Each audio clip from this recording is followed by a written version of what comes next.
కోర్టుకి ఎప్పుడు పోతాం సార్? మన ఇంట్లో చిన్న సమస్య వచ్చినా, ఊళ్ళో సమస్య వచ్చినా, మనకి సమాజంతో చిన్న సమస్యలు ఏర్పడ్డా, వ్యక్తులతో సమస్యలు ఏర్పడ్డా పరిష్కారం కోసం మనం పనిచేసి చివరికి కోర్టుకు పోతాం. కానీ ఎస్బీఐ ఇవన్నీ ఏం చేయకుండా డైరెక్ట్ కోర్టుకు పోయింది. మరి మా మీద ఎస్బీఐ రివెంజ్ తీసుకోవాలనుకున్నప్పుడు మేము కూడా మా బాధలు, మాకున్న పరిమితులు చెప్పుకోవాల్సిన అవసరం ఉంటుంది కదా. కాబట్టి మేము ఎస్బీఐ కూడా కోఆపరేషన్ బంద్ చేస్తామని చెప్పాం. సరే, ఎస్బీఐ అధికారులు ఎక్స్ట్రీమ్గా పోలేదు, కోర్టు విత్డ్రా చేసుకున్నట్టుగా నాకు నిన్న మన ఇప్పుడే ఇంతకుముందు కొంత న్యూస్ నాకు కనబడ్డది. కాబట్టి ఎస్బీఐ పట్ల మేము గౌరవంగానే ఉంటాం. అట్లాగే వాళ్ళ భూములకు సంబంధించిన దాంట్లో ఆల్టర్నేటివ్ గురించి ఆలోచిస్తాం. ఇవన్నీ ఏమీ పట్టించుకోకుండా సామరస్యంగా సమస్య పరిష్కారం కాకుండా చేయాలనేది బీఆర్ఎస్ ఉద్దేశం. కాబట్టి ఆయన ఇద్దరి మధ్యన ఏదేదో ఉంటుంది కదా, మనకు ఎవరెవరో కొట్లాడుకుంటే ఇంకోరు వచ్చి లాభపడ్డట్టుగా దీని నుంచి ఏదో బెనిఫిట్ తీసుకునే క్రమంలోనే కేటీఆర్ కామెంట్స్. రైట్ అండి. దాంతోపాటు సార్, జనరల్గా ఈ షాప్లో లేని యూరియా యాప్లో ఎట్లుంటుంది, యాప్లో లేని యూరియా షాప్లో ఎట్లుంటుంది అనేది ఒక యూరియా మీద ఒక చర్చ జరుగుతున్నది. ఆ యూరియా కేసీఆర్ ఉన్నప్పుడే బాగుండే, ఒక ఫోన్ కొడితే ఇంట్లో డీసీఎం యూరియా బస్తాలు వేసిపోయేది అనేటువంటి ఒక చర్చ కూడా జరుగుతున్నది. సో యూరియాకు కట్టడి చేయడానికి ఎందుకు యాప్ని తీసుకొచ్చారు, ఎందుకు రైతులను ఇబ్బంది పెడుతున్నారు అనేది ఒక ప్రశ్న. ఇప్పుడు రెండు విషయాలు సార్. మొదటి విషయం ఏంటంటే 2023 డిసెంబర్కు ముందు మీరు విజువల్స్ ఏమైనా వేయండి, రైతులు అర్ధరాత్రి 1 గంటకు 2 గంటలపై సంచులను చెప్పులను క్యూలో పెట్టే సందర్భాలు మీరు చూసినలో, ఒకరిద్దరు గుండెపోటుతో చనిపోయిన సందర్భాలు కూడా మీకు ఉన్నాయి. కాబట్టి సహజంగా టైంను ఫిక్స్ చేసే క్రమంలో సమయాన్ని గుర్తు చేయడం కోసము, సీరియల్ నెంబర్ గుర్తు చేసే కోసం యాప్ అనే ఒక టెక్నాలజీని ఉపయోగించే ప్రయత్నం చేశాం. అది మంచిదే కదా సార్, దాన్ని ఎందుకు వ్యతిరేకించాలి? రెండో విషయం ఏంటంటే యూరియా ఉత్పత్తి చేయడంలో, యూరియాను రాష్ట్రాలకు పంపిణీ చేయడంలో రాష్ట్ర ప్రభుత్వాల పాత్ర ఉండదు సార్. ఉదాహరణకు రామగుండమే ఉంది. రామగుండం ఎరువుల ఫ్యాక్టరీ కూడా మన కాంగ్రెస్ టైంలో పెట్టిందే. కానీ రామగుండం అనేది తెలంగాణ భౌగోళిక సరిహద్దుల్లో ఉన్న రామగుండానికి సంబంధించిన ఒక బస్తా యూరియా కూడా మనం ఉపయోగించుకునే పరిస్థితి మనకు లేదు. మన దాకా ఇరాన్ యుద్ధంలో హార్మోజ్ జలసంధి మూసివేయడంలో ఏమైపోయిందంటే ఎగుమతులు దిగుమతుల మీద బాగా ప్రభావం పడ్డది. అట్లాగే ఒక ప్యానిక్ సిచ్యువేషన్ ఏర్పడదనే ఒక సందేహం కూడా జరిగింది. రాష్ట్ర ప్రభుత్వంలో తుమ్మల నాగేశ్వరరావు గారు చాలా డైనమిక్గా మూవ్ అయ్యి ఆ సమస్య పరిష్కరించే ప్రయత్నం చేశారు. ఉత్తమ్ కుమార్ రెడ్డి గారు ఎప్పటికప్పుడు బ్రీఫింగ్ చేసే ప్రయత్నం చేశారు. ముఖ్యమంత్రి గారు సమీక్ష చేసే ప్రయత్నం చేశారు. ఇప్పుడు మేము ఏమంటున్నది ఏంటంటే, బీఆర్ఎస్తో కంపేర్ చేస్తే ఇప్పుడు పరిస్థితి కూడా మెరుగుపడ్డది పంపిణీ వ్యవస్థలో. బీఆర్ఎస్ అధికారంలో ఉన్నప్పుడు కేంద్రంలో ఎవరున్నారు?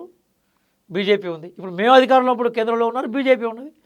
కాబట్టి కేంద్రం ప్రభుత్వం వైపు నుంచి పంపిణీ వ్యవస్థ మెరుగుపడకుండా ఇక్కడ రైతులకు మనం అదనంగా యూరియా అవసరాలు తీర్చే అవకాశం ఉండదు. ఇది ఫండమెంటల్గా అర్థం చేసే ప్రయత్నం చేయాలి. వచ్చిన యూరియాను కూడా కరెక్ట్గా డిస్ట్రిబ్యూట్ చేయడం కోసం యాప్ లాంటి ప్రయత్నాలు చేస్తున్నాం, అభినందించాలి. కానీ దాన్ని చూసి కుళ్ళుకొని హరీష్ రావు గారు కామెంట్ చేయడం అనేది వారి విజ్ఞతకి వారి పెట్టాలి. రైతు భరోసా, రుణమాఫీ ఈ రెండు కూడా మోసం చేసింది.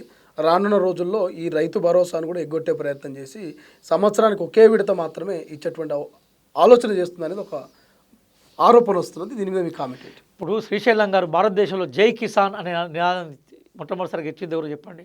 కాంగ్రెస్ పార్టీ కదా. రైతుల మీద రథచక్రాలు ఎక్కించింది బీజేపీ. అసలు రైతులకు సంబంధం లేని పాలసీస్ తీసుకొచ్చింది బీఆర్ఎస్. బీఆర్ఎస్ పరిపాలనా కాలంలో రైతుల ఆత్మహత్యల్లో 1 to 3, 3 to 1 ఉండేది ఎప్పుడు తెలంగాణ రాష్ట్రం. ఇప్పుడు మీరు వెతకండి, మీకు క్లియర్ కనబడుతూ ఉంటుంది. రైతుల పట్ల మనకున్న చిత్తశుద్ధి ఎంతో మీకు తెలుస్తుంటుంది. ఇక్కడ విషయం ఏంటంటే, రైతులకు సంబంధించిన పథకం మనం చెప్తున్నట్టుగా రైతులకు భరోసా ఇవ్వడం.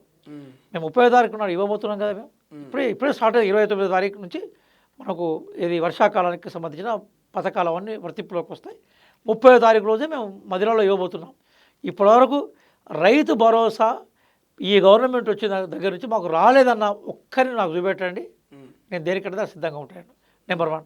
నెంబర్ 2, 21,000 కోట్ల రూపాయలని మేము రైతుల రుణమాఫీ కోసం వేసాం కదా. కొన్ని రిస్ట్రిక్షన్స్ ఉన్నాయి. ఇంట్లో ఎవరైనా ప్రభుత్వ ఉద్యోగం చేస్తే వాళ్ళకి రాదు, లేదా మేము చెప్పినట్టుగా ఆ పాత రుణాన్ని వాళ్ళు పూర్తి చేయకుండా రాదు. ఇట్లా కొన్ని ఉన్నాయి. వాటిని చూపెట్టి దాని నుంచి ఏదో చలి కాల్చుకోవాలనే ప్రయత్నం రైట్ కాదు. ఎన్ని బీఆర్ఎస్ చెప్పినా కూడా రైతుల విషయంలో ఛాంపియన్ కాంగ్రెసే. రైట్.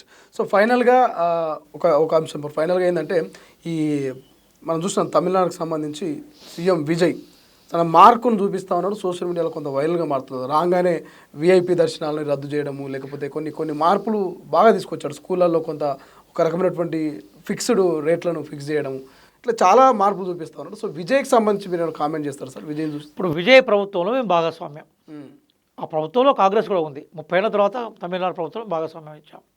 కొన్ని అంశాలను ఆయన ఏమన్నంటే, నీట్ అనేది ఆల్ ఇండియా లెవెల్లో పెట్టడం వల్ల రాజస్థాన్ లాంటి ప్రాంతాల్లో ఒక్క దగ్గర లీక్ అయ్యి భారతదేశం విస్తరించే క్రమంలో అసలు దాంతో సంబంధం లేని రాష్ట్రాల విద్యార్థులు కూడా నష్టపోయినారు.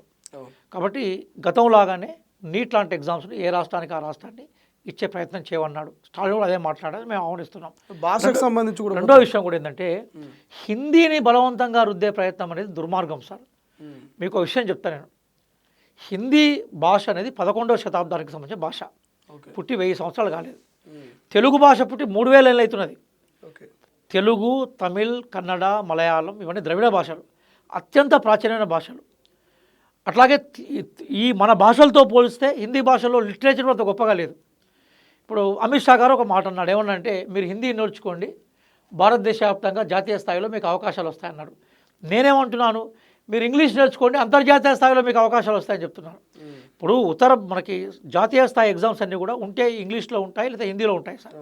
హిందీ వాళ్ళ మాతృభాష కాబట్టి ఆ ఎగ్జామ్ దేనికి ఉంటుంది, హిందీకి అనుకూలంగా ఉంటుంది.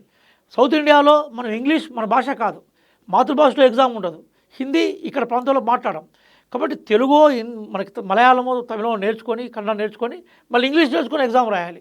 కాబట్టి జాతీయ స్థాయిలో జరిగే ప్రతి ఎగ్జామ్ కూడా హిందీ మాతృభాషగా ఉన్న వాళ్ళకి అనుకూలంగా ఉంటుంది.